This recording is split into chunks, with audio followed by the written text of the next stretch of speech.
لبيك اللهم لبيك لبيك لا شريك لك لبيك إن الحمد والنعمة لك والملك لا شريك لك لبيك.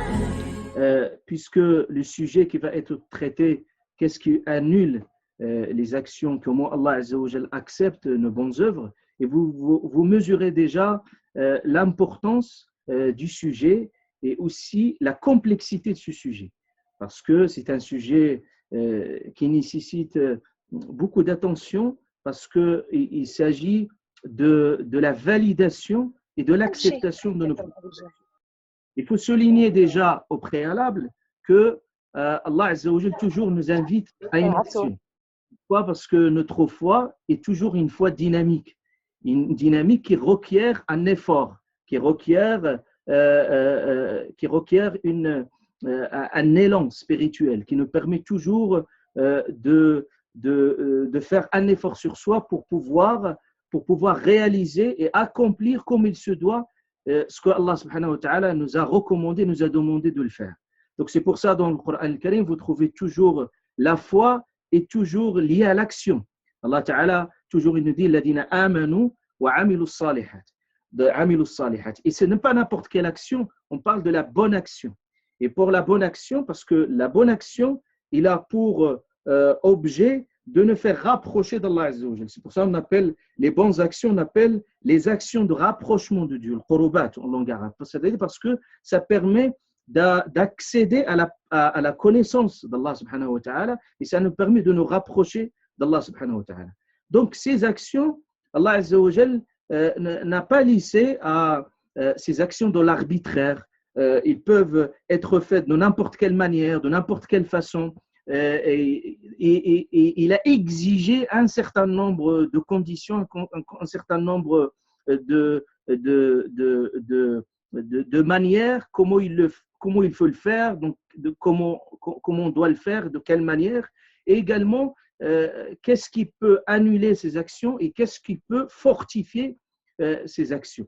C'est pour ça Allah subhanahu wa ta'ala nous a même envoyé notre bien-aimé, notre prophète alayhi salatu salam, qui est notre modèle, qui reflétait, qui traduisait ces bonnes actions au quotidien pour montrer aux gens la façon et la manière dont il faut faire et dont il faut œuvrer. Donc il y a une autre dimension qui est très importante, c'est la question de l'acceptation de l'acte. On trouve dans le Coran al-Karim que tous les prophètes se souciaient énormément de l'acceptation de leurs propres actes. Il ne suffit pas de faire l'acte en soi. L'acte, on peut le faire, on peut le réaliser. Mais est-ce que Allah Azza wa Jal accepte réellement cette action? Est-ce qu'il y a une validation finale de l'action? C'est tout autre chose. Je dis toujours cet exemple, prenez l'exemple. Pour beaucoup d'entre nous, à l'examen, ceux qui ont étudié ou qui sont allés à l'école, combien de fois vous entrez dans un examen et vous avez la certitude que vous avez bien fait? Vous vous dites à la fin, je suis sûr que j'aurai une très très bonne note. Et à la grande surprise, quand les notes sont dévoilées, vous découvrez autre chose. Et parfois même dans un examen où vous vous dites que je n'ai rien fait, je n'ai pas fait assez, et puis à la grande surprise, vous voyez que vous avez une très bonne note. Vous voyez que parfois, notre appréciation subjective n'est pas un indicateur de la validation de l'acte, de l'action ou non. Donc c'est pour ça, Allah Azza wa Jalla nous parle de Sayyidina Ibrahim, alayhi salam, de Sayyidina Ismaïl, quand ils portaient les briques pour construire le Kaaba, c'était leur souci. Du moment où ils disaient Rabbana taqabbal minna, oh Allah, accepte de nous, innaka anta as-sami'ul alim. Et l'histoire qu'Allah subhanahu wa ta'ala nous a racontée de deux fils d'Adam, où Allah ta'ala a accepté de l'un et n'a pas accepté de l'autre. Et Allah ta'ala conclut à la fin, il dit innama yataqabbal, Allah ta'ala accepte des pieux. Donc, ce sujet, pourquoi il est tellement important?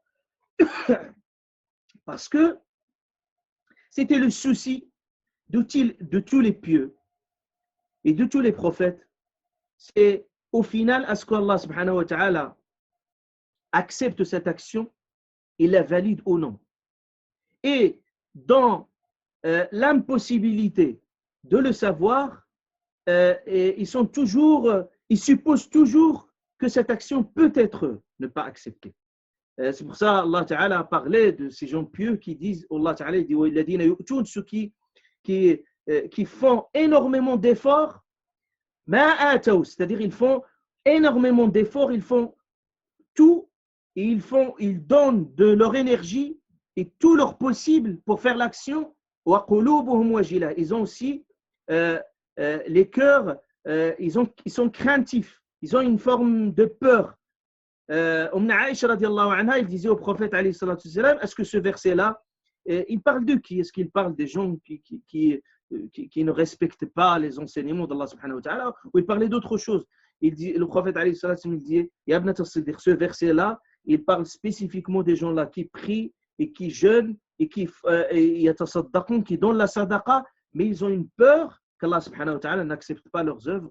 Et c'est ça ce qui leur permet d'accélérer, d'être toujours, on va voir cette dimension-là, mais d'être toujours dans la bonne action, toujours de poursuivre leurs actions et de ne pas avoir l'assurance comme quoi leurs bonnes actions sont bien acceptées. C'est pour ça, même dans la culture, on dit Allah yataqabbal, qu'Allah accepte, parce que c'est tellement important.